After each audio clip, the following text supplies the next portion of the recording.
কয় বছর পর? 30 বছর। 30 বছর পর। আর ওই যেটা আমার বিয়ে করতে চাইছিল ওটা হ্যাঁ 39 বছর হয়ে গেছে এটা বয়স। 39? হ্যাঁ ফেলবে আর দেখা নাই। আসলে প্রেম ভালোবাসা খুব কঠিন জিনিস। আমি কিন্তু করি না, এগুলো পছন্দ করি না। ও আচ্ছা, আকাম কুকাম একজনের ভালোবাসা এগুলো পছন্দ করি। বুঝতে পারছি। কিন্তু আমার কাছে খুব আশ্চর্যের বিষয় হইল 30 বছর পর কিভাবে সম্ভব? ও যে আমার একটা ও দেখি এত বড় একটা বেল খাই আইতেছে, এত বড়। আচ্ছা আচ্ছা। আমি দেখে টাস খেয়ে খেয়ে গেছি। তো আমার বাড়ি তো বিশাল বড় জমিদার বাড়ি, পাকা সিঁড়িতে বাড়িতে। জমিদার বাড়ি? ওই সময় আব্বাই কিনছে 16,000 টাকা দিয়ে, 14 বিঘা বাড়ি। কত সালে? এই 100 বছরের কাছাকাছি। তা তো অবশ্য হবে 100 বছর। পরে কিরে এটা কি, তখন বলছি আমি টুতে পড়ি। কিরে এটা কি, কয় বেল। বেল কই পাইছ? কয় যে বইনের বাসায় থেকে আনছি। আচ্ছা এত বড় বেলের মধ্যে বেশি পাইছি মাত্র 3টা খুঁজা। ভাই, বেলটা আসলে অনেক ভালো, বড় বেল। আপনি ই করেন? এটা তো ওর দেবো নাই। ও যেই টিটু যে আনে আমাকে বেল ওর দেবো নাই। আচ্ছা আচ্ছা। এই বেল পড়ে গেলে 60% মাটির লোকে মিশা যায়, মাটির লোকে ভর্তি হয়ে যায়। এক ধরনের পড়ে আছে, না পড়লে অর্ধেক মাটির লোকে অর্ধেক থাকে আর অর্ধেক উপরে থাকে। এই আচ্ছা, বেলের আচ্ছা। সিস্টেম। আচ্ছা তা আমি বুনলাম, বুনার পরে আব্বাই কয় কি, কয় বেল, কয় বুন বুন বুন। আব্বাইও খুশি হলো। হুম। এই যে বেল। আর ওর মা যে গল্প কইতো রে ভাই, মেয়ের মা? হ আমার ডাক দিয়ে লয়ে যেত, রাত ভৈর ওর মায়ে রাখতো আমার। গল্প করতে? ও রাত ভৈরে গল্প করতো। কি যে গল্প ভাই, কি যে মিলাই না গল্প, আর কি যে মধুর গল্প, আশ্চর্য হয়ে যেতাম। হ্যাঁ, আন্টি মনে হয় অনেক সুন্দর কথা বলতে পারতো ওই মহিলা।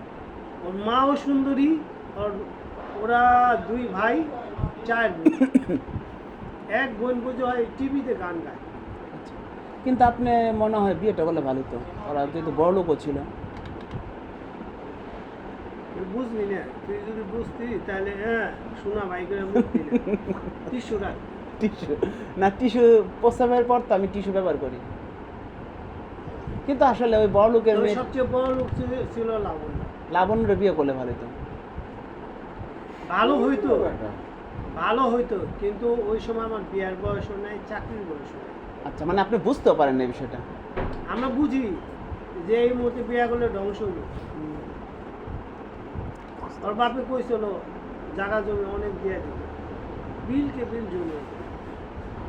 আপনি আসলে একটা সুযোগ মিস করলেন। যাক, আল্লাহ তাআলা যা করে ভালোর জন্য করে, ঠিক না? কিন্তু আমার কাছে একটা বিষয় অবাক, আমি 30 বছর পর মেয়েটা আপনারা জড়ায় ধরলো, কাঁদছিল। আর ওইটা যেটা আমার একদম পাগল হয়ে বিয়ে করার লিগে আমার স্বাস্থ্য ভাই, এই যে এই যে পেট্রোল বাংলায় চাকরি করে, আচ্ছা। তাও কিন্তু 20 খেয়ে মরে যাবো, আমার কিন্তু বারবার পাঠাইতেছে 20? মরগা। আমি ওরে ভালোবাসি, আমি কি কইছি ওরে ভালোবাসি? আপনি তো পাশান অনেক। আমি কইছি ওরে ভালোবাসি। আপনি তো পাশান। ও ভালোবাসতেছে, বাস সেই করতে। অন্ধ মেয়ে মরি তো। মরে গেলে যাও গা। আমি কি ওরে কইছি তোর বিয়ে প্রেম করুন, তোর লোকে বিয়া করুন, তোর ভালোবাসি? আমি বলছি তারপরে একজনে ভালোবাসলে আপনি তার ভালোবাসার মূল্য দিবেন না? না, আমি কি লিখে আমি কি ওরে ভালোবাসি? আমি চাকরি করবো, বয়স হবো, বাপ মা জেনে দিব না। আচ্ছা, যাই হোক। কিন্তু একটা ফাইন একটা কথা বলি, এখন রাগ করবেন না তো। এগুলো তো আপনার মানে কি বলে যে মানে যৌবন বয়সের কথা, কিন্তু এখন আপনি বৃদ্ধ বয়সে আইসে, এখন তো প্রায়, আরে এখন কি বুঝলেন? চেঞ্জ হয়ে গেছে না সব। এখন কি মানে বুঝতেছেন ওইটা ঠিক ছিল না বেটি? এখন যদি একটা সুন্দরী মেয়ে আমার কয় খাও, আমি খাবো। আগে বিয়ের আগে যদি কইতাম মনে হলো। আচ্ছা আচ্ছা।